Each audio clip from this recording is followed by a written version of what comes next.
Good evening and welcome to the Wednesday, March 9th, 2022 Chatham Airport Commission meeting at 5 o'clock. This is a remote participation only meeting with a live broadcast on Channel 18.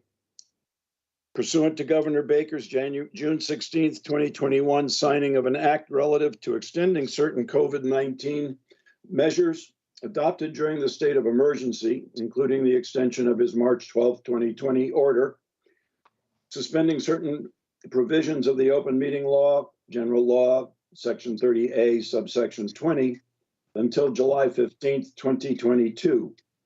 This meeting of the Chatham Airport Commission is being conducted via remote participation only. Every effort will be made to ensure that the public can adequately access the proceedings as provided for in the order. A reminder that persons who would like to listen to this meeting while in progress may do so by calling the phone number 508-945-4410 and enter the conference ID 647-403-299, followed by the pound sign. Or you can join the meeting online via Microsoft Teams through the link posted in the link in the posted agenda. While this is a live broadcast and simulcast on Channel 18, despite our best efforts, we may not be able to provide for real-time access. We will post a record of this meeting on the town's website as soon as possible. And for those in the visiting public, I would request that you please turn off your video and mute your mic. And also, if you're on the phone, calling in or listening on your phone, please mute your phone. It helps to prevent feedback.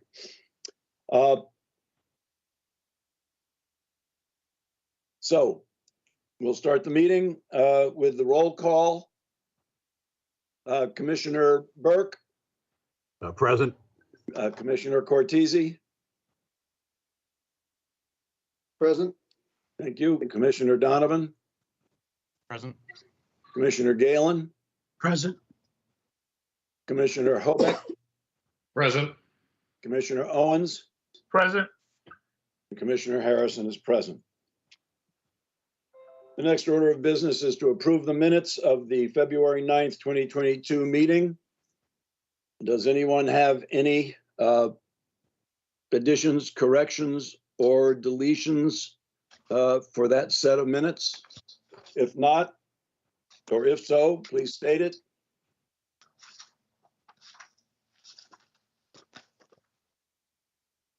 Hearing none, I will entertain a motion to accept the February 9th, 2022 minutes.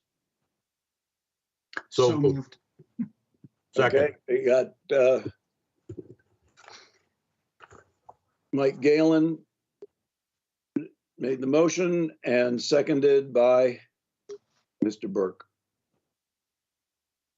Okay, we'll do another roll call. Commissioner Burke? Yes. Okay, Commissioner Cortese? Yes. Commissioner Donovan? Yes. Commissioner Galen? Yes. Commissioner Owens? Yes. Commissioner Hobeck? Yes. And Commissioner Harrison says yes.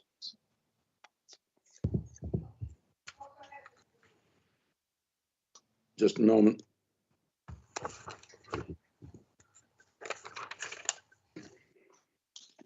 Okay. Is there, are there any public announcements or agenda item requests from the public?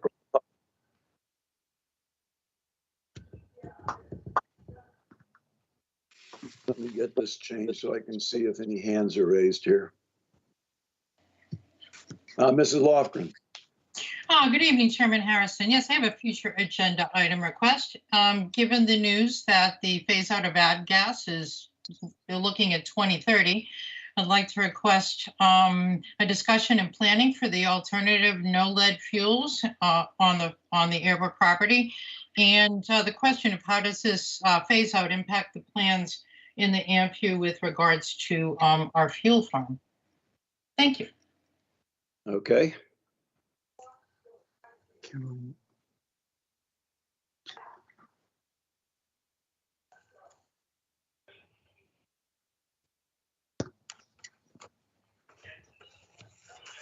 Okay, I don't see any others currently. All right, so we'll move on. Any public comments on new business items? Did I miss someone? Ms. Lofgren, did you put your hand up again, or? Oh, yeah, I did. I know it went up and down a little bit. It was a little confusing on the screen. I have two clarification questions for the warrant articles. The first is the fisherman's storage. And I know Mass DOT Section 51E gives to the commission and the airport manager the custody and care of the airport. And although the airport is town property, I believe that it is under your care. The revolving fund has just been given authorization to spend $150,000 per year. And I was wondering why the airport is seeking money from the taxpayers for the gate on the property, the environmental assessment on your property, and the possible cost of cleanup on the property. And I'm wondering why isn't the commission paying for this themselves, as it appears you have the funds? That's one question for one warrant article. That was like three questions in one. Could you go through those again? Yes, I was wondering why the commission is not using their own $150,000 allotment with the revolving fund to pay for the gate on the property, the environmental assessment that's being done on the airport with regards to fisherman storage, and also the possible costs of cleanup on the property. I might be able to answer those right now. The funds for the gate had been in the DPW's budget for a long time. Okay. So that answers that. As far as there is no environmental assessment. I don't know if you saw on the fisherman storage area. I don't know if you saw the select board meeting last night, but Dr. Duncanson gave a report on that. And anything that's being done there is going along with the entire testing throughout the town. So they just added our area on because there were complaints about it from the public. So they added that on to their testing. I did not see the select board meeting, but I did see the Board of Health meeting on Monday night. And thank you for that clarification. I still wonder why the taxpayers will be footing that part of the cost for airport property. But thank you for the answer to that. My other question has to do with the other capital warrant article, and that is for the nearly $2 million request for easements. And just a clarification. So you're asking residents to raise their own taxes to pay for easements on their own property, which will then affect the value of their property. And even if the money is reimbursable, residents will still have to accept 20 more years of grant assurance obligations. And also with reimbursement, if it is reimbursable, how will that money be returned to the taxpayers? You don't have to do that now. Yeah, there's a lot in there, and I do have answers to some of that, but okay. I think it's a little premature. But over the next month or so, and in fact, we'll be talking a little bit about it later. I don't know if it'll answer any of your questions, but all those questions will be taken care of between now and the time the warrant article comes up in the annual town meeting. Yeah, thanks. I know that we're supposed to put our questions out before you actually discuss it rather than at the time of discussion. So thanks for letting me put those off. Thank you, Helen. Yeah, you're welcome.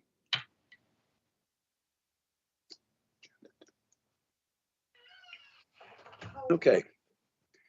I don't see any others. So we will move on with commissioner reports.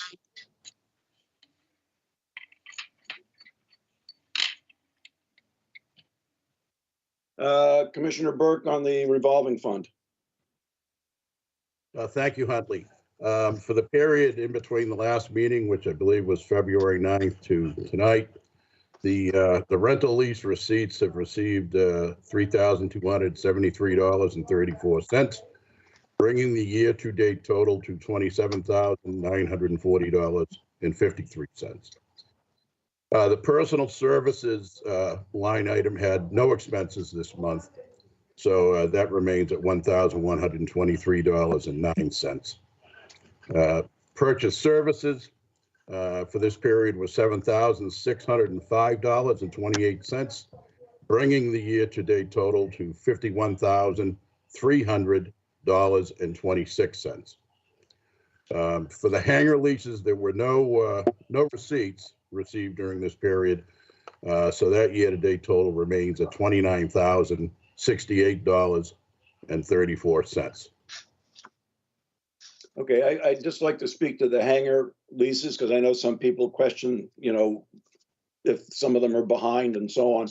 And we are basically up to date with everyone on the hangar leases, except for some of those who pay in full. And there are several of those who have not paid in full yet. I don't count them as being behind yet. But I will be probably sending an email out between now and April just to remind them about that. But other than that, we're up to date, pretty much up to date with that. Okay. Thank you very much. Moving on to Commissioner Cortese. Do you have anything for the good of the order? Not tonight, sir. Thank you. Okay, thank you. Commissioner Donovan, anything from your end? Pass for me, thanks. Okay. Commissioner Galen, I think we'll get to you later. Yes. Commissioner Owens, I think comments might be worthwhile when we get down to the fisherman storage area. If you have anything for them. I have nothing to add other than Mr. Whalen is going to do a relocation update for the tenants a little later in the meeting tonight. Okay. All right, good. And Commissioner Hobeck is new. I think he'll be just listening tonight. Thank you. Okay. And I don't have anything in particular other than what I'll add as we go through the meeting. Okay. Airport managers report. Mr. Howard. Yes, good evening. Can everyone hear me okay? Yep. All right, excellent. Good to see everyone's faces tonight. So you have the management report in front of you there from the package. We have our guard report, as always, as item number 1. And number 2 just outlines a list of the damages the airport has suffered to the physical plant and equipment over the current winter season. Hopefully, there won't be much more of that type stuff. And pretty much everything on that list under number 2 has been addressed. Yes, and matter of fact, we just got the flagpole repaired today with the help of the fire department. So we thank them for that and their assistance with their tower truck to replace the halyard on the flagpole. And then item number 3 was the attached copy that was recently sent out by FAA, an email blast about the new no lead fuel initiative for awareness. If anyone has questions or wants to talk about that further, I'll certainly try to answer any questions. I have a little bit of knowledge about it, but basically it stems from the industry trying to get forward motion on getting this this new no lead fuel from this one particular company, GAMI, into the pipeline and distributed, and get the whole no lead thing going finally after years of going round and round. So they launched this as a new, what they call their Eagle initiative, to try and get things going and try to drop kick all the industry participants as well as the government agencies into getting this thing moving forward. And I really don't have much else for my report tonight. If there's any questions, any of those items, I'm here. I think later on, when we talk about, let's see if it's on here.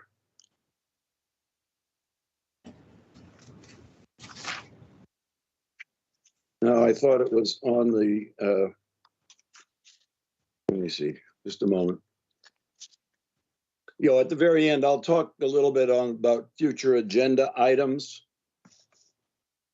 And I think I might mention something there when we get there.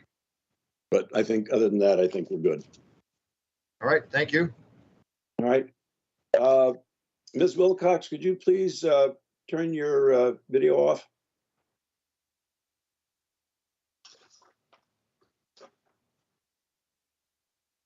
Thank you. All right. If anyone has any questions for Mr. Howard, please let us know now. Raise your hand. Commissioner Owens? Thank you, Mr. Chairman. I was just wondering if Tim could give a quick update on how the open house is coming together. Sure, of course. We've had 3 Zoom planning meetings so far for the 2020 open house on June 11th. Things are coming together nicely. We have a good group of new planning participants in the process, bringing some new ideas to the table. And that's looking really good right now. We have a lot of some new ideas to bring to the event this year, and that's so far looking really nice. So we just have to, as always with this event, keep our fingers crossed for good weather. We have some interesting aircraft that I hope will be attending, some new vendors that we haven't had before, but things are really coming together. We'll have another meeting towards the end of this month, and then we'll have probably another 2 after that, but things are looking good. So we're well on track. Thank you. All right. Can I have a motion to accept the airport manager's report, please? So moved. Second. Thank you. Do I have a second? Yep, a second. Second? Any further discussion? All right. Thank Commissioner you. Burke, Yes. Commissioner Cortese, Yes. Commissioner Donovan, Yes. Commissioner Galen, Yes. Commissioner Hobeck, Yes. Commissioner Owens, Yes. Commissioner Harrison, yes. Thank you. Next on the agenda is the engineer's report. Mr. Karen, are you there? Yes, sir. I'm here, Huntley. How are you? Very well, thank you. Great. Can you hear me okay, everyone? I think so. Okay, great. So good evening, members of the Chatham Airport Commission. Over the last month, I've been working with Huntley to meet with some of the property owners that are being considered for mitigation of trees on their property. I think to date, Huntley, we've met with 10 property owners, and I would say they've gone extremely favorable. And in a lot of cases, we're realizing that there's an awful lot of support for the airport commission, and the need for this particular project. And I think people are understanding of, the safety issue that the trees are representing to the approach surfaces for both runway 6 and runway 24. These meetings have occurred via Microsoft Teams, so everything's been done via online to date. We've been given property owners an explanation as to what is going on, what avigation easements are, other options for mitigation of trees if avigation easements are not something that's acceptable to a property owner, if they're looking for other solutions. The next step is for myself and Huntley, and I don't know if anyone else is going to be joining us, Huntley, but to meet on site with some of the property owners that have requested that we go down there and just take a look at some of the trees that are on their property in the areas that are in question. And I know that Huntley's looking to set those up over the next couple of weeks. There's a few instances where I know people are out of town or they're going to be taking off and coming back several weeks from now. And so we'll be working with them to make sure that we get down there and meet with them at their convenience if they're not able to meet with us over the next couple of weeks. Any questions on the preliminary discussions with property owners project? Matt, I have a quick one. Sure. How do the meetings that you've been doing in Chatham with Huntley compare to any you might have done in any of your other towns in which you work? Yeah, they're pretty similar in that, people just have a lot of general questions as about, why does this need to be done? Is something changing at the airport? Are aircraft going to be flying lower over my property? Is the runway expanding? And just things like that because of a lot of, I guess, misinformation that's been circulating throughout town. But they're pretty similar to other meetings I've had at other airports, and that people are just, genuinely curious as to why this needs to happen at this point. And so we're doing our best to, explain to them, the process stemming back to 2018 when we conducted an aeronautical survey of both the approaches as part of the master plan process and identified obstructions as part of that process. Just giving them a better understanding as to why the project needs to occur. Thank you. The next part of the engineer's report, as you'll notice, is the bullet point on the annual town meeting draft article, which sets aside $1.825 million, $1.852 million, $500 for this project. The local share, which is $97,500, will be taken care of through the revolving fund over the next year or so, because this project is going to be stretched out for a while. But this money, because of the nature of this project and that we don't know how many property owners will opt for easements or not, we had to put in a placeholder for the entire amount. Now, once you take the $97,500 off, the balance, which is the $1,852,500, is the combination of the federal and state part of this project. And those are maximum amounts, which both Mr. Karen and I are hoping that we come in way, way under that. But the money is to cover surveying of the property, appraisal of the property, and the actual tree cutting and land mitigation after the trees are cut down, or in some cases, depending on the type of tree, trimmed. Mr. Karen, do you want to elaborate on anything I just said there? Yeah, I don't think that includes the actual tree clearing or trimming, but for the aviation easements, it would include, you're correct, it's the survey, the appraisal, review appraisal, legal services associated with this project, and then payments to property owners in the form of just compensation for the aviation easements. Oh, that's right, I do. I stand corrected. That's 2024 and 2025 for the tree clearing. Correct. Yep. On the capital improvement plan. My fault. Okay, thank you for the clarification. Of course. So what this is all about is that we have to set aside the money ahead of time. And the only way we can do that is by a town meeting warrant.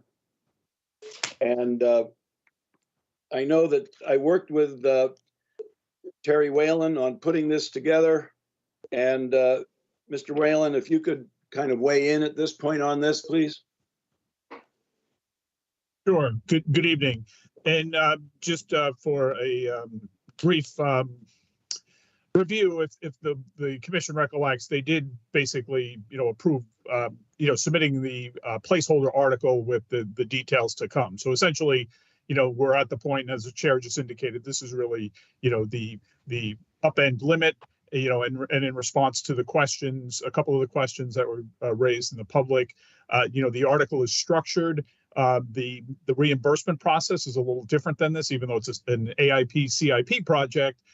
We need to actually seek it on a reimbursement basis as opposed to a regular disbursement basis. So that's the rationale, and the language in there indicates that the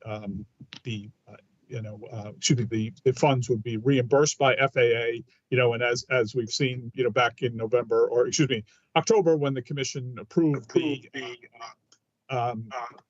the capital plan, that's what was indicated. So, and just for clarity's sake, the recent approval where the chair was before the select board for the upcoming revolving fund article with the $150,000.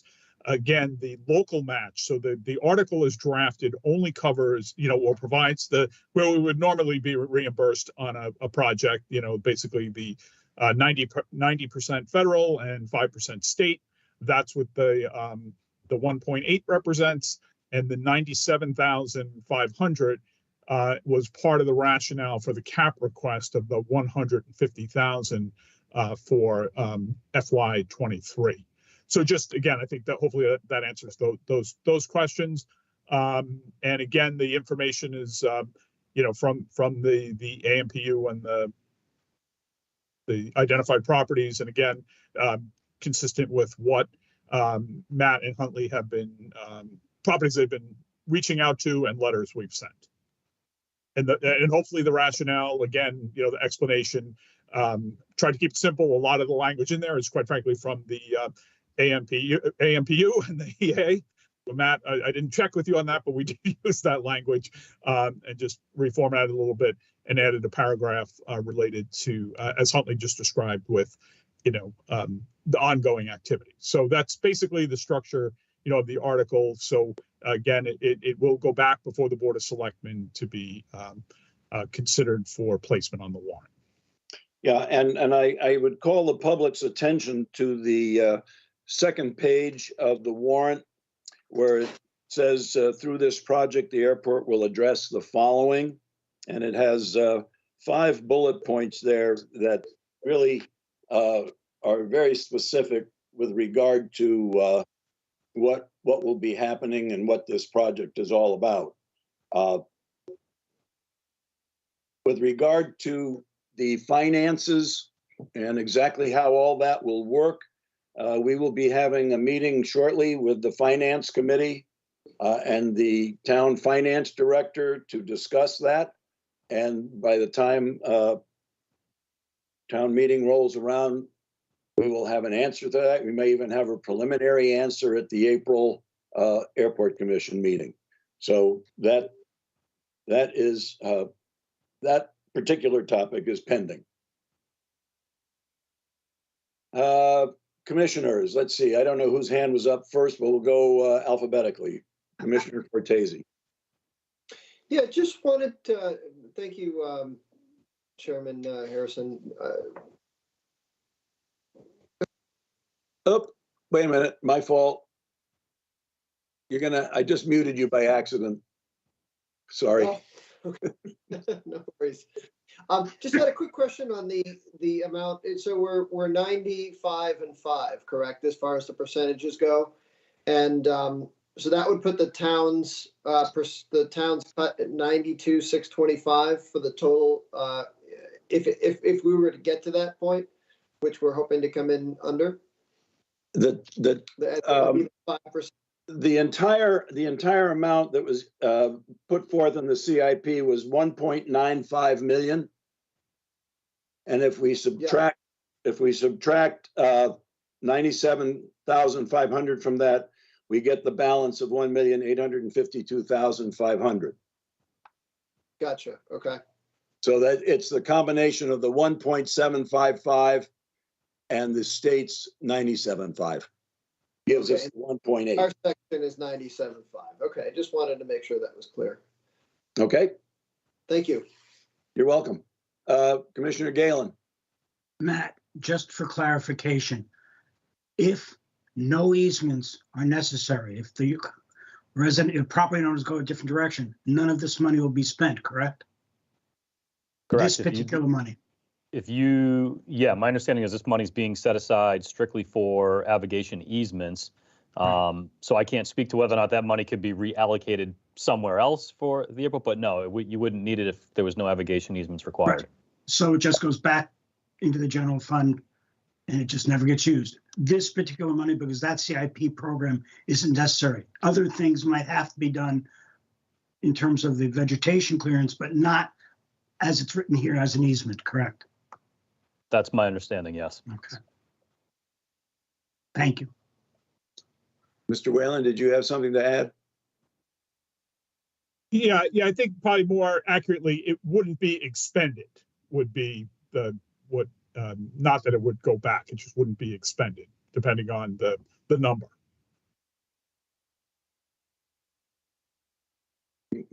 Commissioner Galen, your hand's up again. Oh, you're all set? Yes. Any other commissioners have anything on this before we move on? Oh, Terry, you had one last Yeah, thing? and not speaking as a commissioner, but again, just I think it'd be good to get consensus of the commission to submit at this. You've already submitted it as a placeholder article in the process, but just consensus on the value and the rationale for seeking the full amount at this time. Okay. So I'd like a motion to move forward with this. We basically tacitly already approved it. But now that we see the draft warrant article, I'd like a motion to accept the article and have a commission vote on it so we can move forward. So could someone make that motion, please? I move to accept the warrant as written and move it forward to whatever the next step is, and in placing it on the warrant for the upcoming town meeting. Second. Okay, I wasn't looking up. Who seconded that? Was that Commissioner Burke? Yes. Just check his work, yeah. Okay, thank you. All right, we'll have a roll call. Commissioner Burke, Yes. Commissioner Cortese, Yes. Commissioner Donovan, Yes. Commissioner Galen, Yes. Commissioner Hobeck, Yes. Commissioner Owens, Yes. and Commissioner Harrison, yes. Thank you, gentlemen. Okay. Moving on to section 4, which is the planning board meeting of February 2nd, 2028. There was a presentation that was done at that meeting, and there is a public hearing on Monday, the 14th at the planning board regarding the runway protection zone overlay district draft warrant article. And I believe, no, there's no vote with this. This is purely informational. Terry Whalen. Yeah, maybe before that, and I didn't mean to probably hijack Matt's report, but the commission did not take a vote on the engineer's report. So I don't know. I think Commissioner Burke was raising his hand to catch Let me go back. Yeah, Just will as a point someone of order before I give you an update. Yep, thank you very much. My fault.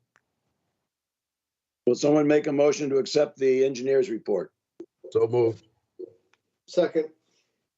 Okay, I've got Mr. Burke and Mr. Cortese. All right. So roll call, Commissioner Burke, Yes. Commissioner Cortese, Yes. Commissioner Donovan, Yes. Commissioner Galen, Yes. Commissioner Hobeck, Yes. Commissioner Owens, Yes. and Commissioner Harrison, yes. Thank you. Gotta keep watching me. Thank you, Terry. All right. So the planning board public hearing is on Monday. Obviously, we're not going to have the entire commission there, but Commissioner Galen and I will be representing the commission with Mr. Karen. Of course, you're all invited to listen in and make comments, but we will not be deliberating at that meeting. It's purely the planning board presenting this article to the general public for conversation and discussion and answering questions and so on. Terry, were you going to put this this presentation up for tonight, or was this just for informational purposes for the commissioners? Yeah, if I may. So just again, for in the package, as the chair gave a great overview of what happened with the pre-hearing meeting with the planning board. Basically, what you have in the package is the presentation that was made. Again, it's similar to things you've seen in the past, but essentially this was a presentation that was made for discussion purposes. Hitting the key points. There'll be a very similar presentation presented at the March 14th hearing. It will also include a component on one comment that was raised by the planning board was the ability or inability to move the RPZs so that they fit entirely on the property. So we've drafted some information and put together some graphics. Those are going to be actually going to be included in the planning board package, and then also a package that I'll be submitting to the Board of Selectmen tomorrow.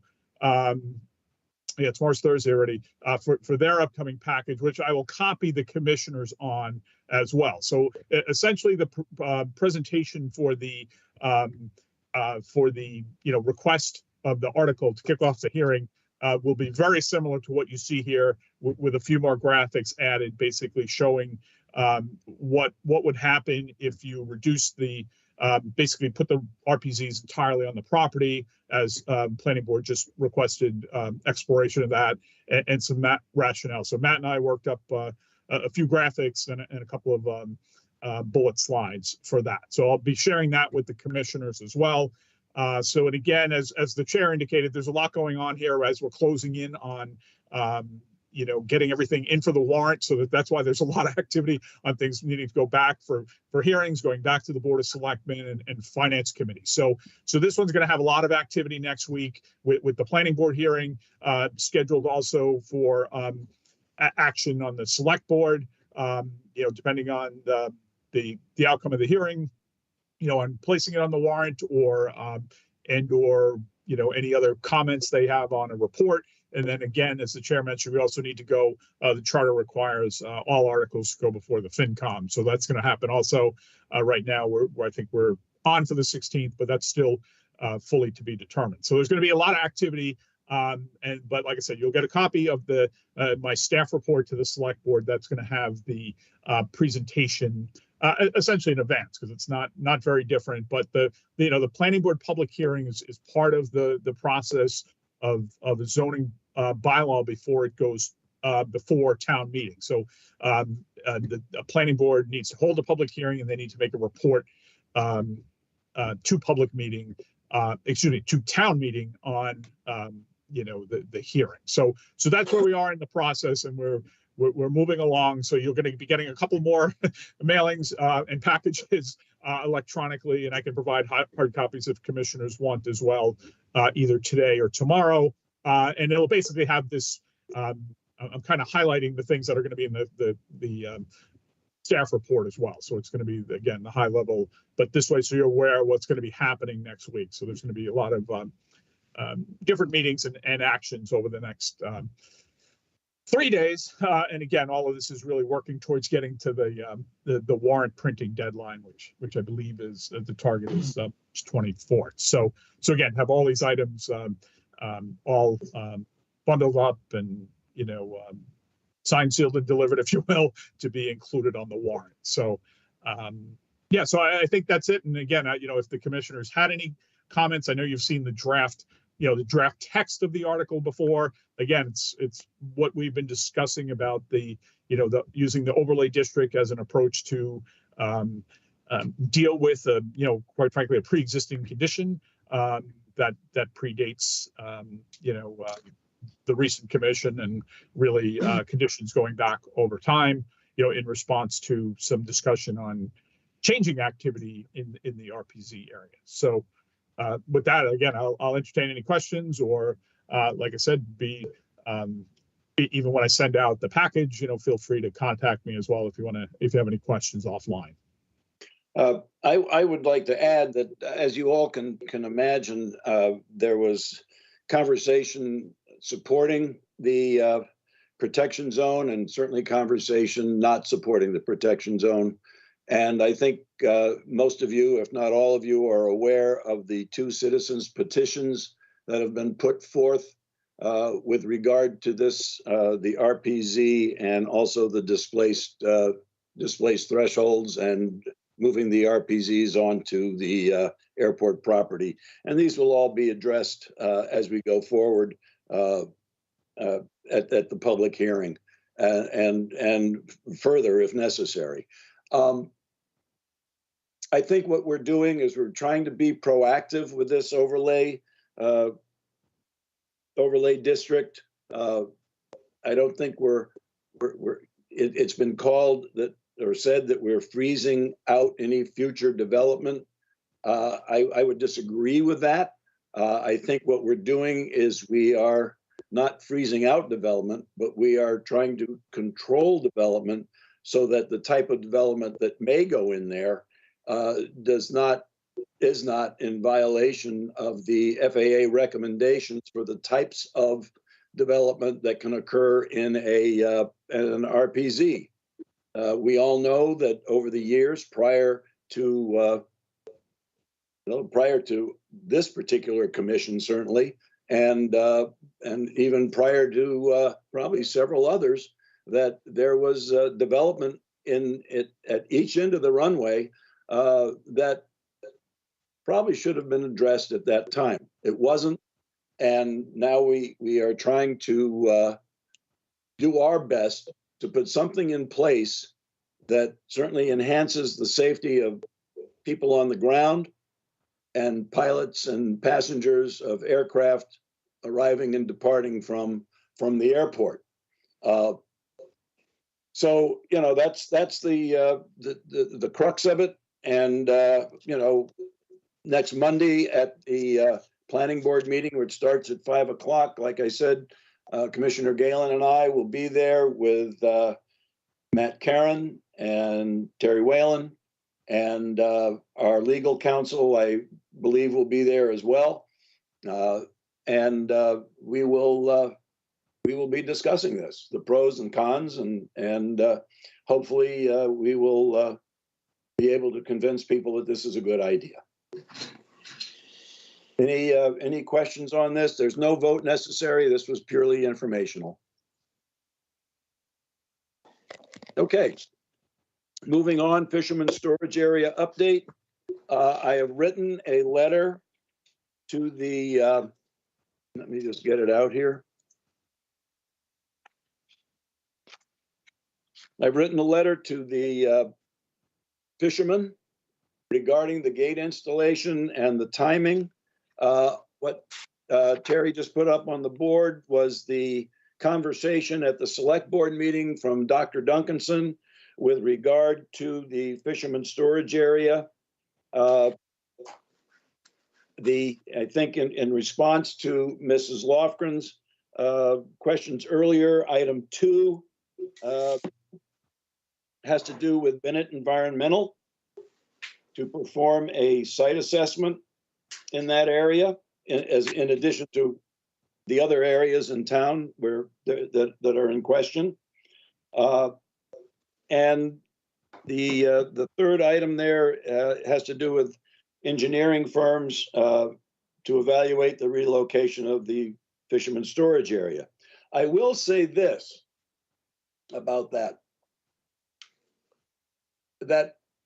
my efforts to reach out to the fishermen have been, the best I can say is futile at best. Of the 11 or 12 lessees in the fisherman storage area, I have only had conversation with 2. And that was after the first letter I sent. And then I believe I sent a second letter, and I've only had conversation with 2. And then this letter went out, and I still only had conversation with the same 2 fishermen. So I don't know what the others are doing. It makes it very difficult for the town to plan, because if they plan for 2, that's a whole different ball of wax than planning for a dozen. And finding locations for a dozen is a lot harder than trying to find a location for 2. And then, of course, you have to weigh that. Is it worth it to find a location for just 2 people, and how you're going to do that effectively? So the cost, as you can see in that letter, was $200,000. That, again, that's a maximum figure. And I think that was $200,000 to prepare an area for the entire 10 or 11 fishermen. But again, if it's only 2, then that cost would go way, way down. And like I said, if in fact the town feels it's worthwhile doing something for just 2 people. So I don't know. But we've done what we can.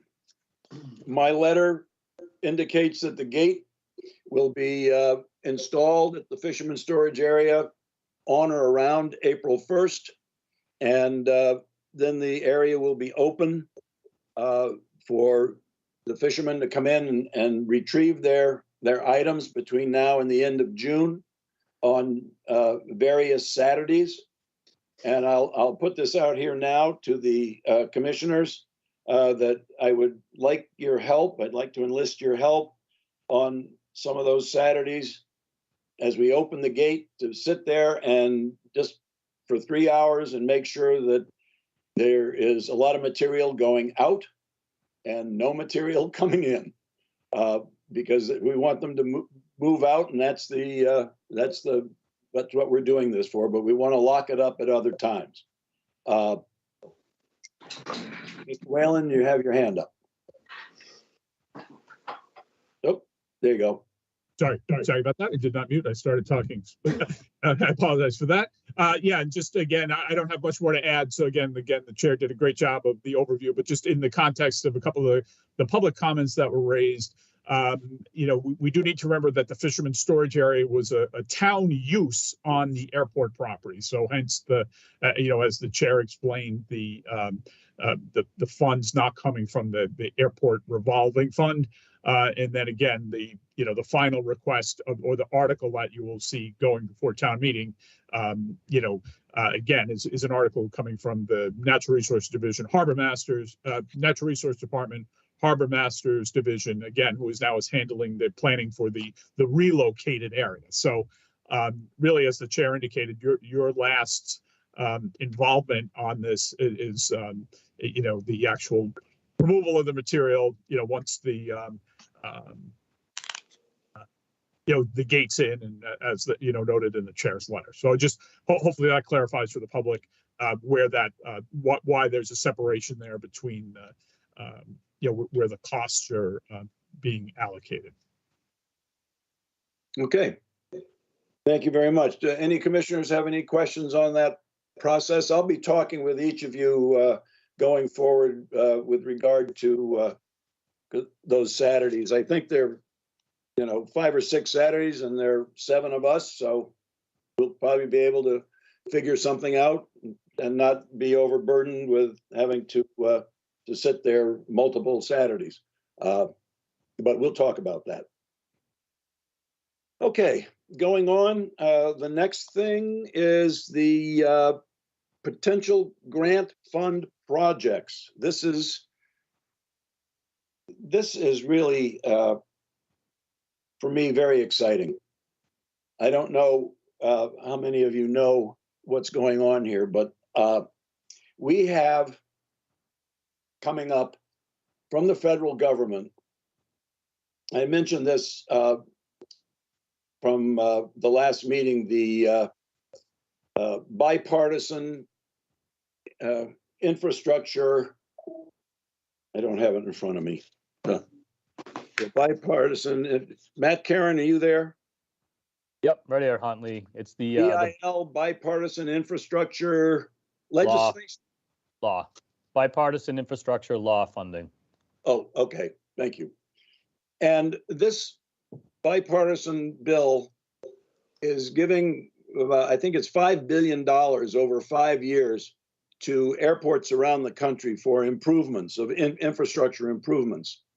There's also tacked onto that a airport terminal improvement plan. I think they call it the ATP. And that is for buildings on the property that can be improved. We're going to have to talk about this and how we're going to spend this over the next few years. But Mr. Karen and I have been starting conversations on this, and we're going to get a preliminary report in by the end of the month to the FAA with regard to at least some of the projects that we'd like to do, and we're going to discuss that list that's in the agenda tonight, because I think some of those are valid for this particular bill. The nice thing about this is that the bill has we already know this year in this cycle, we are due $159,000. And what I found out the other day, that is for 5 years, for each of 5 years. So if you add that up, it's very close to $800,000 over the next 5 years coming into the airport for improvements. And to me, it's like, the only thing I can say, it's like Christmas in March. This was unbelievable when I really read through this. So we have some, with this money, we'll be able to do a lot of things that improve the airport. And as we go forward, I think we'll wind up having a much nicer, certainly ADA compliant airport. And it's really a great thing. Now, that said, even though it's not going to be necessarily 159,000 every year, because each cycle it could get adjusted. But what I read was it's not going to get adjusted a whole lot. It's just a little, it might go up a little bit, might go down a little bit.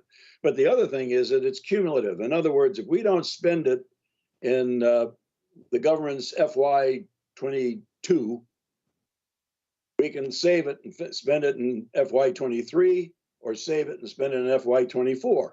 So depending on what we want to do, we can spend a little bit here and a little bit there, or we can just maybe come up with a project that will take up the majority of it over a period of time. So we've got lots of things to think about there. And in addition, we still have the ARPA money to spend, which is $32,000, and the CRRSA money, which is $13,000.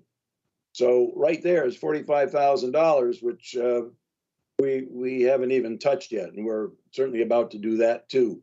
So all that said, I'd like some comments from the committee. I want to go down these bullets, if you could bring them up in front of you, or if Terry could put them up on the screen for the public. We could talk about each of these bullet points. And if you have any ideas on other things, by all means, let's bring them out. This is an unprecedented opportunity for us. So let's start off with the generator for the main building. Tim Howard, you still on? Yes, I am, Huntley. Could Yes. you talk a little bit about that, since you and I talked about that, and that's one reason I've got it on there? Yes, of course. So the generator for the main building, as you may or may not know, we have always been experiencing electrical difficulties in severe weather at the airport. The electrical system is antiquated and very much a hodgepodge of things put together. So we can't open hangar doors. We can't, in an emergency, get access to equipment we need when we have no power. So it's becoming a bigger concern as we have more severe weather in the recent years. So a generator for this building is becoming a very important issue for us in the near future. So that's one of the top things on my list as far as safety and emergency equipment we need here at the airport. We do have a generator now that currently serves the runway lights, the fuel farm, and the vehicle gate, but that's all it runs. It does nothing in any of the buildings. And along with that project is the second item there, which needs a little further explanation. About 4 or 5 years ago, the commission embarked upon a upgrade of the electrical service into the main administration building through the back hangar due to the age of the main power supply sub-panel out there, or main panel. That was replaced. The second half of that project was to then reroute, label, and identify the rest of the circuits in the airport and group them together so we can have all the restaurant circuits on one panel, we can have all the maintenance and hangar circuits in another, we can have the lobby area in another. So when it comes to repairs, shutting down things in emergency, and things like that, we have a system, because everything is literally run due to the age and weight the buildings were added onto and all over the place. And when we have power outages, we're continually to have problems with surging, which takes out equipment, which costs money. Just look at the management report, or the airport management report I submitted for this meeting. One of the recent power outages wiped out the very expensive backup batteries for our security system. If we had proper electrical service to the building and the things were routed in a way that made sense, we could prevent a lot of that damage going forward. So that second bullet point there would also include a separate meter for the restaurant, because currently we just have one meter for the entire administration building. It's very difficult to separate out what the usage is for the different parties. So as well as safety, fairness, and just as a general fire safety and usability of the building going forward, those two things need to be done.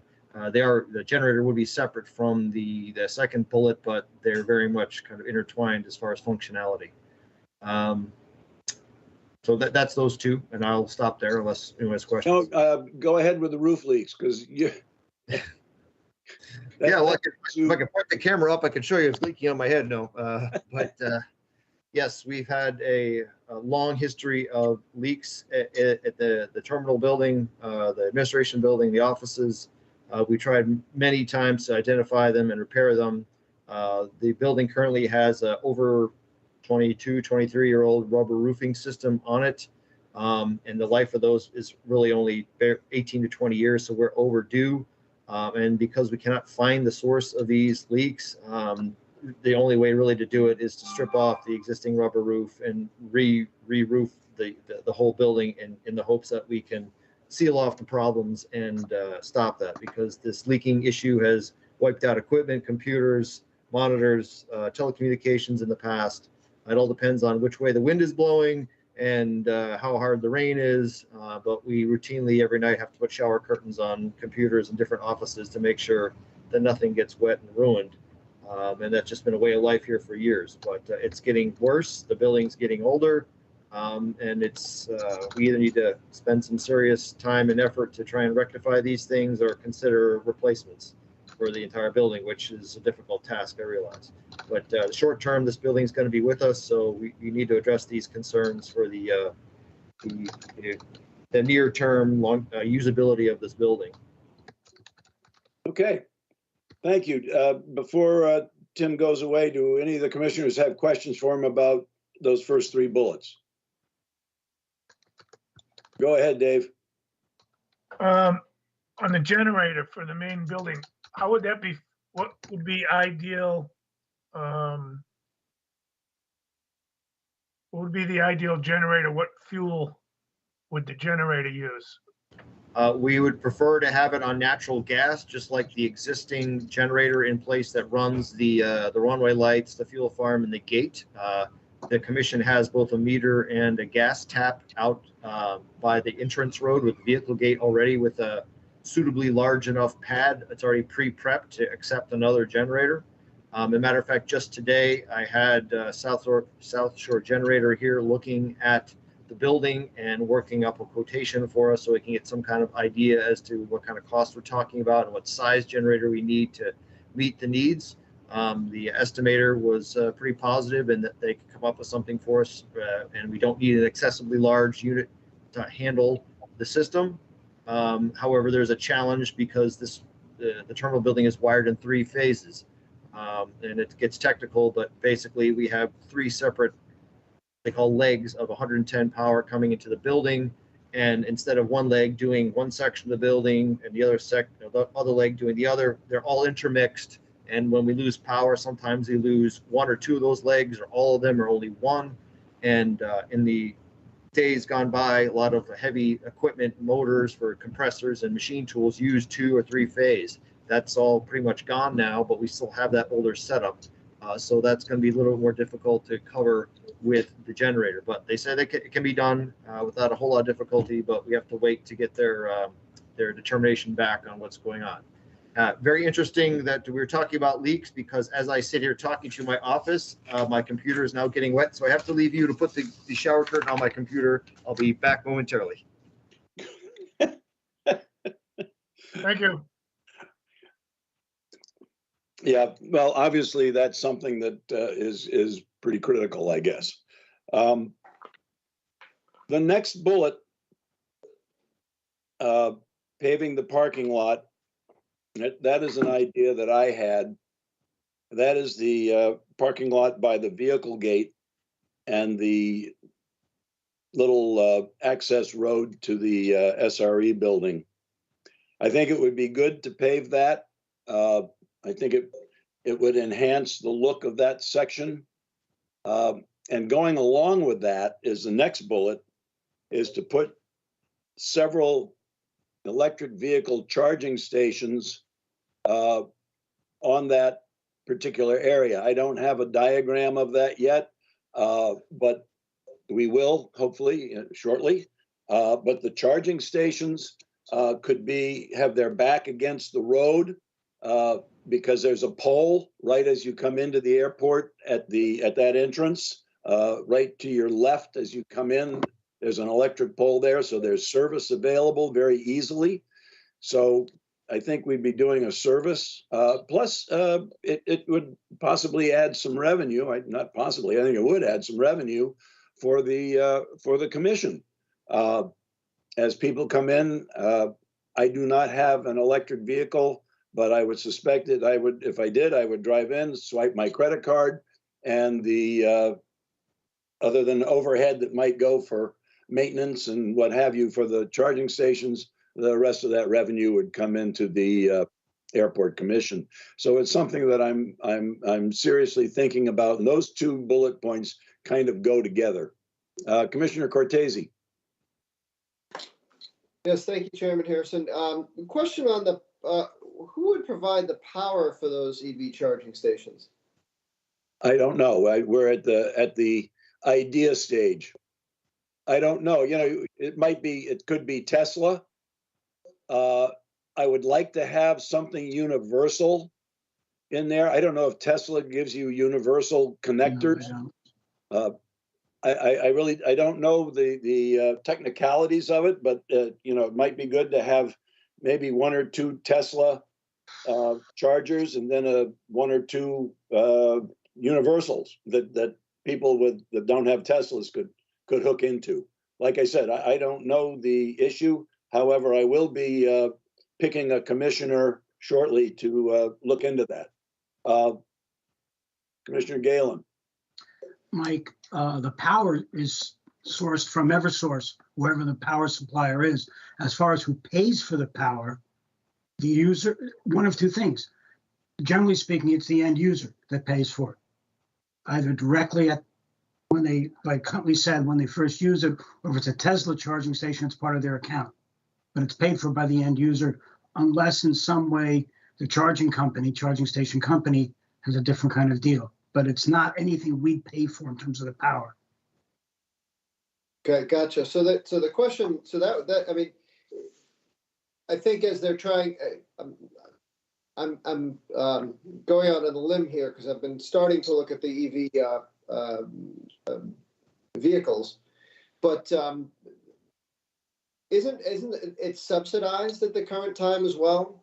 Yes. In general, I mean, you seem to be able to plug in and get free power, and it's a considerable amount of power. So that's why I was wondering in that case, if we have to pay for the power and then the people buy it from us, then obviously we're marking it up, which is great. But I didn't know if there was I guess we'll have to look into.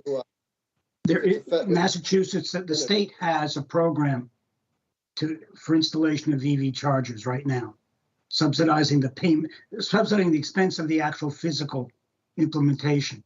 As far as the power goes, it depends. If you go to the mall, in Hyannis, there are free stations and they're paid for stations right there in the main parking lot. The ones by Dick's Sporting Goods is a paid for area. You go over towards Macy's and there are a couple of free points. And it's different charging companies. There are a number of EV charging companies right now operating in the country besides Tesla. And they all have different methodologies that they're using in trying to get the business and secure as much as possible. Terry? Yeah, that's great. Yeah, if I can just add, and again, I think Mike covered it, but so yeah, generally most of the state programs or federal programs or even Eversource programs generally focus on the equipment or setup or infrastructure, and again, a range of cost models from full subsidy to full cost recovery. So again, I think it's a perfect topic for a subcommittee or a representative of the commission to work through the details and go forward with the proposal. But you could, in theory, if you wanted to, you could provide it as a and then it would just get billed to the airport. You could provide it for free, but again, most people are somewhere in the middle or to a full recovery model. And some, like Tesla, might even have or different, like Mike's indicating, different outlets that are looking to do things. They might even pay or lease a spot, those types of things. So it's a very, very fast evolving market. So but that's I think you have to look at all these things at a range for operation and what kind of recovery you're looking for. But most of the state, federal, or even through Eversource programs are generally on the infrastructure, the equipment, to offset the establishment cost, which is generally borne by the entity hosting the facilities. Yeah, and I'd like to say, just so you all know, I want these projects fast tracked because I think certainly in Mr. Howard's case, working backwards, the drips and so on up to the generator. I mean, that's pretty immediate type of stuff. And although we don't have that 159,000 yet, but we will, and we can certainly plan. I hope to be able to announce in our June meeting that the money's come in and we can start, getting bids for paving and maybe by then we'll have some answers for the charging stations, and we'll have some other bids for the generator and so on. But like I said, these are projects that have been other than the paving and the EV charging. The first three projects have been sitting out there waiting, and now we have that opportunity. So, like I said, I want to jump on it as soon as we can. Any other questions about the EV or the paving? Yeah, I was going to say I like the idea of this, and also as our plan is to add solar, and it's going to make a very green airport. Yeah, and I think, and then we can probably look at EV charging stations for electric things. Yeah, the plan. I think my plan, certainly my vision going forward, is to wait and see how long it takes us to get the NDB out of there. And then that land over there could be utilized for solar. Absolutely. No, yeah. I'd say it really makes it attractive, very attractive, especially in the area. Yeah, and maybe at some point there'll be AIP funds available to make that area solar. Yeah. And the other area that we will have is the fisherman storage area. And we'll be able to maybe, be able to clear some trees over there and have solar over there as well. I don't know. Yeah, Or we might come up with another plan for that area. So, there are lots of possibilities. When you have money, there are lots of possibilities that you can, throw around and think about. Well, I like the fact that we're doing it in this sort of renewable and sort of green and environmentally conscious way. So that's good. Yep, I think that's important, and I think a lot of the people in town will be hopefully pleased that we're heading in that direction. Yeah, Also, in the same time, that with these grants, the whole idea of being self-sustainable. Yes. So, no hit on the tax rate. That was my point on the EV, on the charging stations. Yeah. How much revenue can we pull from it? Okay. Anyway, Good. thank you. You're welcome. Oh, you're back. Tim, did you have anything to say? No, everything there is good. I got no comments. I'm sorry. I would just let you know I'm back. Okay, I don't know if you heard when you were gone, whether you kept your volume up, but I did. I said that we wanted to fast track all this. Excellent. Okay. Yeah. Are you holding umbrella, Mr. Howard? Yes. No, you're not. Are you really? I'm trying to turn off my screen thing here. Yeah. So. Jesus. All right. The next thing on the list was an intercom at the vehicle gate. When deliveries come up or people who do not have passes need to get in, they can call through the intercom. Right now, they have to use their cell phone, but there might be situations where people don't have a cell phone. So I thought an intercom at the vehicle gate would be very helpful. That's short money for a nice convenience. The next thing is the low-flying aircraft sign on Old Queen Anne Road. We've heard from the public on this one as well. I agree with that. I think it would be helpful to have low-flying aircraft signs on Old Queen Anne. On exactly where, we'd have to decide, but just the general idea of having those signs there, I think would be helpful. As far as signs on Route 28 is concerned, that's all up to the state. Whether or not they want to place a sign there or signs there is up to them. And I think anyone in the public who wants a sign there, I think probably should write to the state. But I think the last I heard is that the state's not interested in putting signs there. So I don't know. We can certainly inquire and get back to everybody, but right now I just want to concentrate on Old Queen Anne Road because that's something we have some control over. Oh, there you are. Yeah. So was there a request for the sign on Old Queen Anne? I've heard from the public a couple of times on that. Okay, I wasn't aware of that. That's Yep. all. Yeah, I've heard a couple of people mention that, and I thought, if we can do it, fine. It's again, the town can put them up. It's not a state road. It's not a county road. It's a town road, and we can work with the DPW. And I can't imagine 2 signs being that expensive. So, what's the definition of a low-flying aircraft? I don't know if that gives the correct. I can't answer that. I can't answer that. I would say I don't know. Overhead might be better. Well, we can discuss that. I mean, I think that's the typical sign. Low-flying aircraft, I think, is a typical sign, but I don't know. We do. That is the 747s going into the airport in the Caribbean, where you can almost touch them. But the planes are going to be several hundred feet overhead by Old Queen Anne Road. That's not technically low. Well, I guess it's semantics.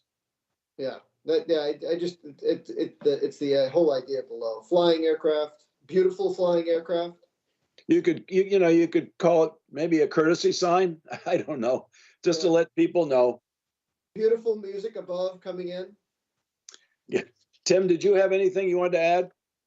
I was just going, yes, I was just going to mention that we do have, signs that's have an airplane on them that say Chatham Airport or indicate the airport, but it's more of a directional sign, for a road saying this way to the airport. But we had them on both Old Queen Anne and 28. We could probably check the status of them, but they're more directional in nature, but they do increase awareness. So perhaps we could, use some of those. Just an idea. Well, yeah. I mean, I'm not locked into something that says low flying aircraft. That's the first thing that kind of popped into my head, and I thought I'd just bring it up for the commission. So, if when we go to approve this list, I think in a few minutes, we can certainly say, with the proviso that we're going to look into other options for that particular thing.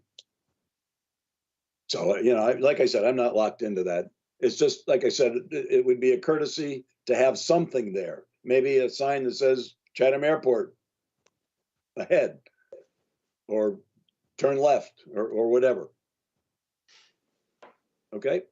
Commissioner Galen, you got to unmute. It's exactly what's on Route 28 in Hyannis. When you drive past the airport, that sign. But the planes that fly over Route 28 are a bit lower than that fly over by order of magnitude. Then Yes, they are, Mike. But if you're unfamiliar with the area and you're driving on either 28 or Old Queen Anne Road, and a plane comes over you, it may startle you if you have no advance warning. And remember, we get thousands of people in town in the summer that are unfamiliar with the area. They're going on, they use Old Queen Anne to get from 6 to downtown, or they're on 28 and never go by the airport and don't know it's there. okay, all right. It's not for residents, it's for all those others that might be on the road. Terry? Yeah, if I could just add a little bit. So just going back some time, this request was put before MassDOT for Route 28 and they denied it. There is no MUTCD standard low flying aircraft sign. So they, again, similar rationale, but they said they would not put them up on Route 28. So I believe that correspondence, I can reissue that correspondence if you'd like, but that question was posed to MassDOT as part of the Route 20, the West Chatham Roadway Design Project, and that was they flat out said they were not going to do it. It's funny because it's on 28 in Hyannis. It is funny. Yeah, again, I don't know if that's state highway or not there. Sometimes because it's a number, right, yeah. It may or may not be state highway, but on state highway, in this location in West Chatham Roadway Design Project, they definitively said no. Yeah. Interesting. All right. Moving on, the next thing is the ADA compliance at the main gate. That would be probably a relatively expensive project that would put a ramp in and maybe some redesign to make it safer for people to get from the main gate into the restaurant area. Exactly what, I don't know, because the hangar is right there, and that's not going anywhere. So right now we have that green painted path, but then people have to go upstairs. And right now, anyone in a wheelchair has to go through the vehicle gate and then come around and park on airport property to access the restaurant. So I'd like to see if we can't figure something out to improve that entrance and make it more accessible. Tim, did you have something there? I saw you pop in. No, I was just gonna make a comment, but you beat me to it about the current ADA access, so I'm all Oh. set. Right, okay. So speaking of that particular thing, do you, any of the commissioners have any ideas there on that? Or any comments on it? Nope, okay, good. The future of the fisherman's storage area. The first thing that came to me is that I want to fence it in. Right now, the only thing that's fenced out there is the airport itself, but the airport property, which is at the fisherman's storage area, is not fenced in. So that means running a fence, extending the fence along the perpendicular to the fence perpendicular to runway 24, and extending that fence along to the end of the property, which ends at another property, probably about, I think it's about 100 yards, maybe 150 yards further on, and then makes a right turn and goes down to Wilford Road. And then at Wilford Road, it makes another right turn and goes back toward the airport fencing and the new gate at the fisherman's storage area. That will protect that area better, and also allow us to put things in that area that are, whatever they are, would be better protected. So that's why that is on that.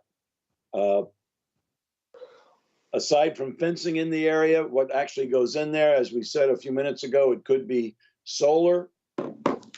It could be, well, I will say now that I've been in conversation with the National Weather Service to try and get the weather station that was out on Morris Island and launching balloons twice a day to perhaps relocate their launching station and the fisherman's storage area. So far, my conversations have been stalled, but I did get an email the other day that actually was up the ladder a little more with the National Oceanographic and Atmospheric Administration. So I don't know if that's progress. I haven't had a chance to email the gentleman back, but he said in the email to me that they had not made any decisions yet on where they might relocate it, although they were looking at Otis. So I don't know. I will continue my conversations with him and report back when I have something more definitive, whether it be an out and out no, or a maybe, or maybe even a yes. So anyway, that's something I thought might be interesting to have. I think it's important historically to keep that in Chatham. I think it's been here for years. Certainly, well, I don't know how many years it's been here, or was out at Morris Island, but I know it was a long time, probably since the 1960s or maybe even the 50s, when they were launching weather balloons there. So, you know, I just think it was important, and I jumped on this because I thought from a historical point of view, it would be good to have it and keep it in Chatham. So that's why that's one of the ideas that I have out there for that area. And then the final bullet point here, well, maybe not the final one, but hopefully maybe some of you, as we've talked about this, will have some ideas to add a couple of bullet points. If not tonight, you can certainly email me. Exhibit A, boundary survey revision. Matt Karen, if you could expand on that, please. Hey, Hunley. Yeah, so I believe during the 2013 land use compliant report from the FAA, there was some additional parcels that weren't on the airport's Exhibit A. And for those of you who are unfamiliar with an airport's Exhibit A, all that really is the composition of all the parcels that make up airport property, whether they've been acquired over time, over the years. And I believe there are some missing pieces to that on your actual formal Exhibit A that need to be updated and included. And I see Terry jumped on, so I'll maybe kick it over to him if he has anything to add to that. No, I think Matt covered that as well. And if you recollect, we had kind of interim maps and graphics that we supplied, but again, just basically need to formalize those in the form of the Exhibit A boundary. So this, again, is a great opportunity for a source of that funding. My understanding is that's a sponsor responsibility. Correct. Yeah. And of course, that requires surveying and all that. So it's not an inexpensive revision. Go ahead, Terry. And that's put my hand up twice because I have it up electronically. But just again, I think an important point, and Chair, I don't know if you indicated at the beginning, but I think that this grant, this under this program, and I already forgot the acronym, but the BIL is again, this is to supplement. So this doesn't, you can't use it for AIP projects, as I think as I understand it. So this will capture a lot of other projects that are needed, like the list you went through, and maybe others that you'll add. Yeah, right. And I don't think I did say that. I've been as I've been talking, I've been thinking of bringing it up, and I'm glad you did. So yes, this is totally separate from the AIP projects, and although they could wind up on the CIP, I believe, Matt, was that a correct statement? They're going to have to end up on the CIP. So actually, I was going to jump in after you got through the list of projects, but the FAA does need to see these projects reflected. FAA New England region, that is asking for these projects to be reflected on your existing capital improvement program. And they're looking for sponsors to submit those by March 21st. So the timeline to turn these around is pretty quick. But just because they make it on the CIP for March 21st, that doesn't mean that the Airport Commission is not going to have another opportunity to revisit the CIP, because those annual CIP meetings will be coming up they're moving them up from late fall to early spring this year. So there's going to be another chance to take a look at those once they're on the CIP. But yeah, Huntley, after this evening, after the commission presumably votes to approve to seek funding for these through the bipartisan infrastructure law funding, I should work with you, you should work with me, and we should get these on your CIP submitted in time for March 21st. The other piece that I want to bring up too is the administration building program as part of the bill funding. There's an application, or a pre-application, if you will, that is due March 28th. So I'm happy to work with the commission. There's some questions that need to be addressed. As part of that, there's a little bit of justification and an explanation as to why the airport would need, either renovations to the terminal building or a new terminal building. But that is due March 28th as well, or not as well, but March 28th, in addition to the March 21st deadline for your CIP. Okay. Yes, definitely. Yeah, well, I know the time is of the essence here, and we will definitely need to do that. Before we, I just want to know if any of the commissioners have any other particular that they've thought of as we're going through here, bullet points that we can add. Tim? Yes. Mike? I'm sorry, I'll let Mike go first. I have a question. Mine was more in line with what Matt just said. It's not an additional bullet. So go ahead, Tim, if it's a bullet. Okay. After speaking to you earlier this week, Huntley, I put the question to my staff for any other ideas on stuff, and they actually came up with a couple good ones. But they did come up with some good ones, but I hadn't considered. One is we definitely need to get an assessment of the rear hangar building because it's a pole barn construction. And some of the vertical members definitely have some wood rot going on. So we need to assess that, and we may need to replace some of the vertical members in that. So that should get on the list, in my opinion. That would be the storage hangar, right? Correct. Yeah, okay. Rear storage hangar, you want to call it that. The other one was obviously a new terminal building, which we were already talking about. Other one was, and this one I hadn't really thought about, but actually the more I think about it, it's a great idea. We call it the courtyard, or the flagpole area, the grassy area where the picnic tables are outside the administration building lobby. We have continually tried to grow grass in that area and make it presentable and minimize the trip hazards that are in that grassy area that have access to the grease trap, the sewer system, as well as the catch basins. We have never been successful because of the high traffic that area sees.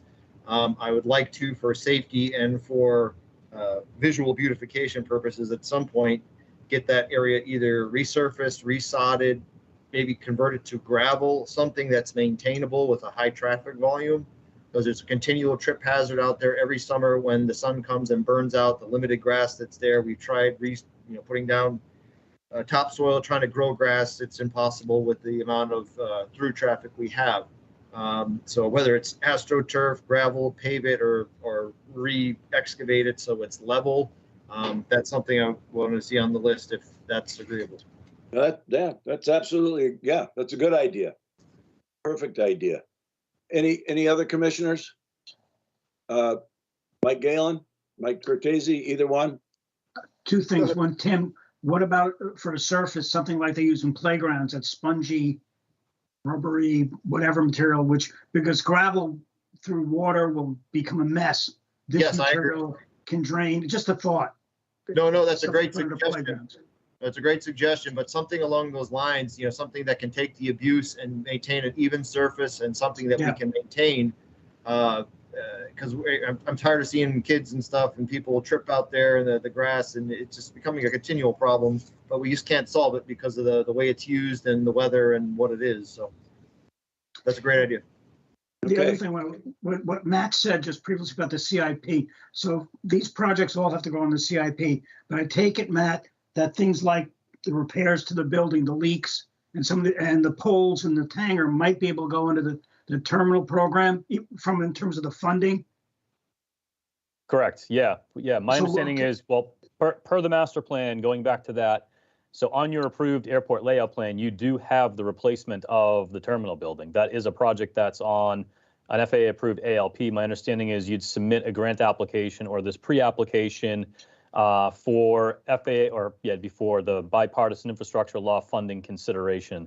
It's competitive, as I understand it, and I'm assuming a lot of airports are going to be seeking funding through that program, but it definitely makes sense to go and try and tap into that available amount of funds this go around. So we've got to get as many things on the CIP. We're not committed to having to do those, but we have to have them on the CIP for consideration. Correct. So FAA New England region is there. You have your basic CIP, which has all airport improvement program eligible projects on there right now. They're looking to see what that looks like in conjunction with this bullet list that you have now, all in one CIP.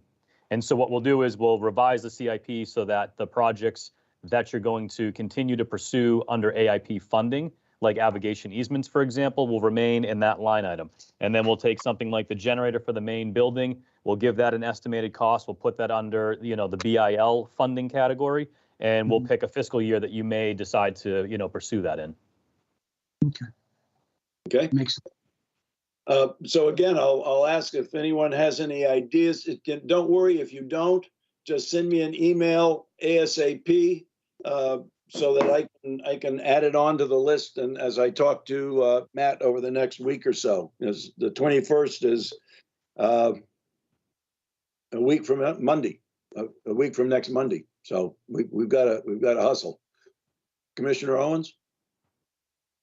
Thank you, Mr. Chairman. I know I've talked to Tim a couple times over the years about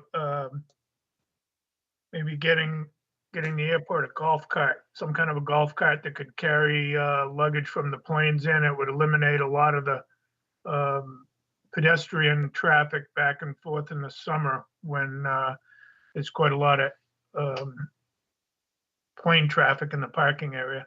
That might be helpful. Yeah, I could see where that might be helpful. What do you think, Tim? We in the past, we actually did have a electric vehicle that was kind of like a pickup truck style. It's called a GEM vehicle that we got through a state program through Chrysler Corporation.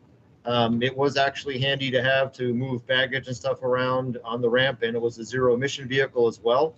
Unfortunately, that vehicle went beyond its design life. The batteries were more expensive to replace than the vehicle itself. So that was written off or let go. But an electric vehicle or something like that certainly would not be a bad idea. And certainly assist with things. So definitely not a bad idea. That would probably come That would also come in handy, if not a couple of them, for the moving people around if you needed to for any emergency at the open houses. True. Helping people that would need assistance coming in through the car gate in the back to get over to action was or something. It will All also right, reduce wear and tear on the pickup truck. There's a lot of quick and dirty trips you might have to make. You could use that vehicle as opposed to the pickup to go to the back hangar areas, et cetera. Nope, that's definitely a good point, Mike. We do a lot of short trips with the F-250s, which, really, they don't really warrant that level of vehicle, but because it's the only thing we have, that's what gets used. Yeah, short trips are not good for internal combustion engine vehicles, but are not a problem at all for electric ones. I would agree with that. Dave, are you all done? You all set? Okay. Commissioner Cortese? Yeah, just a quick thought. General landscaping over the whole airport area, just to improve and beautify. Maybe get some plants in, some low maintenance stuff, so it's not a burden. But it would be nice in conjunction with redoing the courtyard area to put some plants in, to put some flowers, maybe some perennials. And hide the fence as much as we can, the chain link fencing around that's around that courtyard. I think it would be a better. I think it's all worth the conversation. Absolutely. Yeah. Yeah.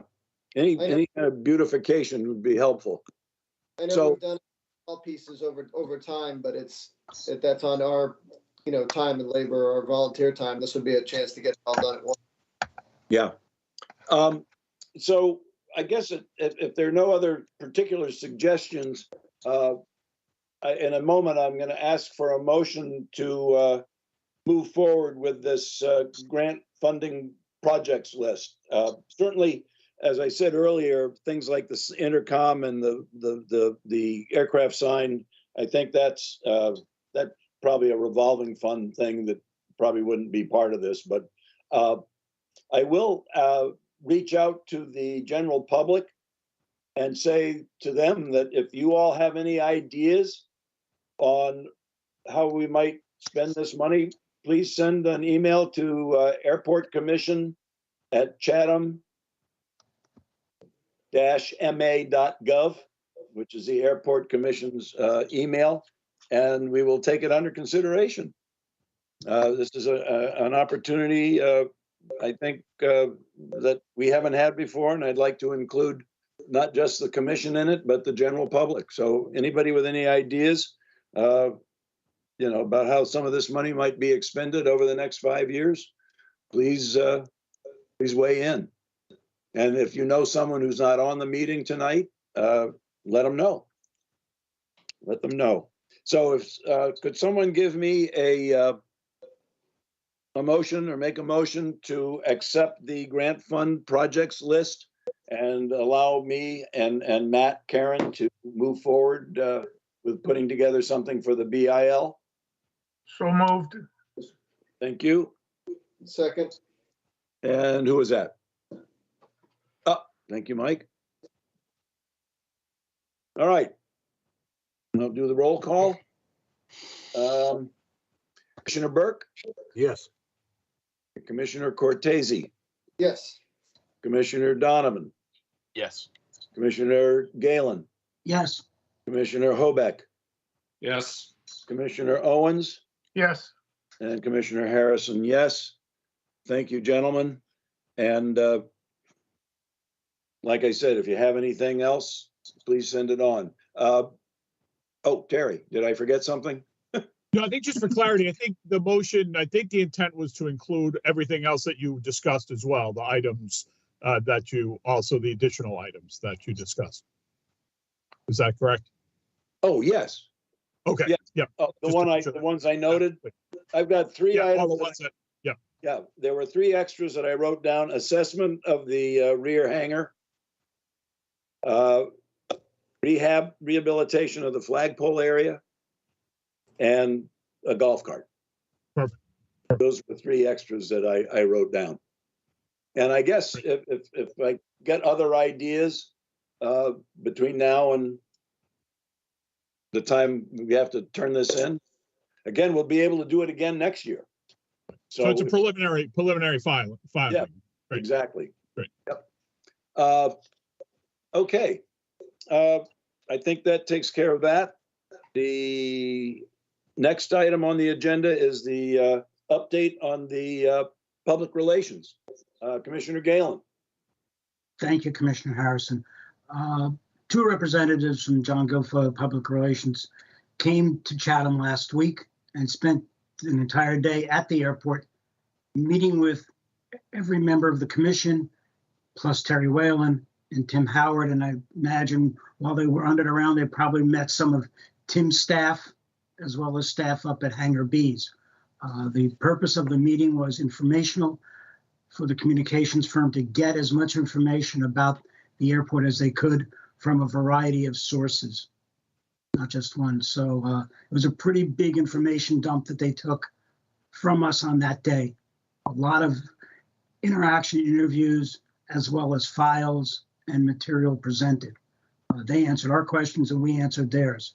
I know they had me for an hour going over a lot of things, or I had them for an hour. I'm not quite sure which it was, but they took voluminous notes and asked a lot of interesting questions about areas that maybe we hadn't thought of before. Any questions or comments from the commissioners who participated that day? And for some of us, it was the first time we met each other in person, because all these, some of the commissioners I think, were new since the COVID rules went into effect. So I found that interesting, just being able to shake a hand and actually be within a few feet of a real living commissioner. And just so people know, for the public, these sessions were separated by a half hour. There was no group meeting of the commission, so they were individual meetings as we went through the day.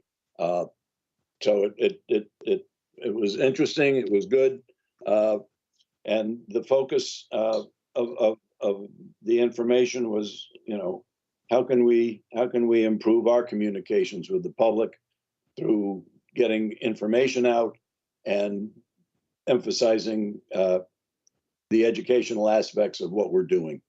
So I thought it was really good. There's no action needs to be taken on that. It's just that we're moving forward with it, and that's where we're at with that. The next item of business is the Airport Commission's engagement of legal counsel. The Select Board okayed the engagement of Anderson Krieger to represent us going forward with in a variety of areas. The potential upcoming tasks, I think I mentioned way back that they'll be with us at the Planning Board open house to answer questions and represent some of the legal aspects of the overlay district. I think with regard to the petitions, the two petitions from the public that have been put forth from two citizens, that they will be able to weigh in on that and the efficacy of those two petitions.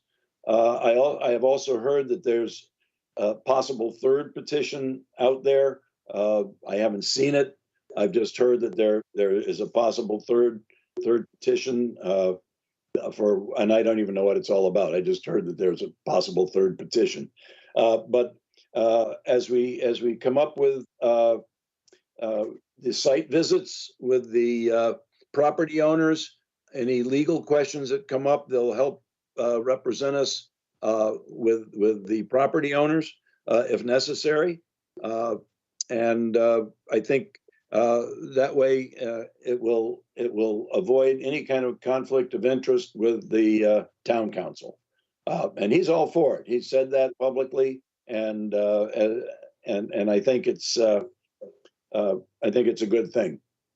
going forward, that we have our own representation. And it'll also help us clarify the legality of our role with regard to Chapter 90 and what we can do, what we can't do, how we interact with the town and the town charter and so on. I think this is very important. It's come up on numerous occasions, and I think these are important aspects of what we need to understand going forward. So that is that. Any questions on legal counsel? Okay, and it's not on the agenda, but the future items. Sorry, I got a little close to my mic. Future items. One of the things that I'm planning on, and we can even talk about it tonight if you want, is that I would like to have a commission workshop sometime in right now, maybe late, no, it can't be late March, it's too early. Sometime in April, and maybe late April or early May. And that the first topic on the workshop, now this actually goes back to what we were trying to do when COVID hit. And this is a workshop on airport projects. The first project that I'd like to have a workshop on is the obstruction removal project. And this will be a workshop that will have as many commissioners who want to attend as possible. This will not be a deliberation at all. We'll be listening to the public. We will have a presentation on the project given by Mr. Karen, and possibly if I can cajole someone from the FAA to join us, and just explain in detail what the obstruction removal project is all about. I think we've heard a lot about it over the last few meetings with the engineer's report, but I think if we open this up to the public, I think it would be a good idea, and I'd like to have it at the community center as a live and streamed workshop. I attended one the other day at the community center. It went very well. We could, we would have the chairs all set up at a sufficient distance, and with the mask mandate now rescinded, I think this would be a good idea. So I don't know the date yet. I think it's something that I came up with a few days ago, and I've gotten the people I've talked with it about have thought that it's a good idea to do this. I think a second workshop coming up maybe midsummer on the approaches, and again, starting off with a presentation of the proposed approaches and what's involved with them. I think would be good just to open it up to the public, let everyone talk on both sides. We know it's an issue. We know that people are interested in this and they want to know about it going forward, and put that out there sometime when we have the people here in the summer because some of the people affected with the approaches aren't here right now, and they're summer residents, and I think if we had that for them, it would be beneficial. And then going further down, I've got some other ideas. Some of them that are listed there in the package are things we can consider down the road. But those were the first two that I came up with. And if anyone wants to talk generally about this tonight, I don't want to get into specifics. I don't want to belabor it at all. But for now, it's an idea, and I just want to get some feedback from you all of what you think. So raise your hand, or I can go through the list, whatever you want to do.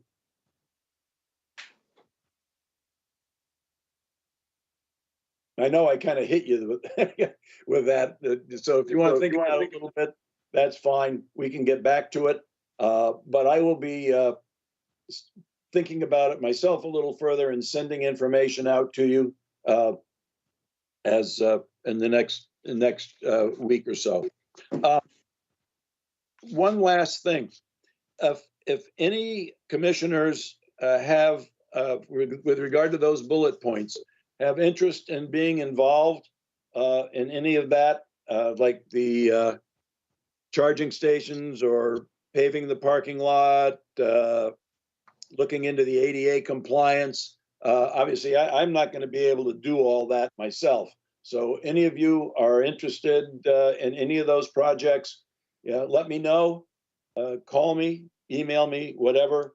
That way we can move forward with these things. Matt and I will look to get some of these projects on the CIP and under the BIL, and we'll talk more about the administration building project as well. Not that we're going to build an administration building, it may just be repairs of the existing. I don't know. Again, it's all brand new as of this week on how we can utilize that money. So anyway, with that, if there are any comments on the workshop, I'll take them. If you want to email me or call me on that, that's fine too. Hearing nothing, I'll entertain a motion to adjourn. Motion to adjourn? And that, oh, wait a minute. I'm sorry, before you ended, Mr. Chairman, just wanted to say welcome to our newest commission member, and maybe he could introduce himself to those who haven't met or seen him yet. Oh, that. Wait a minute. I thought didn't we do that last week? We might have done it last meeting. Oh, I'm sorry, I wasn't here. I That's apologize. okay. He wasn't an official at that point, but he was sitting in on the meeting. But he's signed, sealed, and delivered. Okay. Well, welcome. Thank you. But thank you. So I've got for adjournment, I've got a motion made by, who was it? Mike. Okay, thank you. Do I have a second? Second. Second, Mike Galen. Mike and Mike. Okay, going through the list, Commissioner Burke, Yes. Commissioner Cortese, Yes. Commissioner Donovan, Yes. Commissioner Galen, Yes. Commissioner Hobeck. Yes. And thank you for tonight for being here. We appreciate it. And Commissioner Owens Yes. and Commissioner Harrison, yes. We stand adjourned, gentlemen. Thank you very much. And thank you, Channel 18. Thank you, Matt Karen, and thank you, Terry Whalen. We appreciate it. All righty.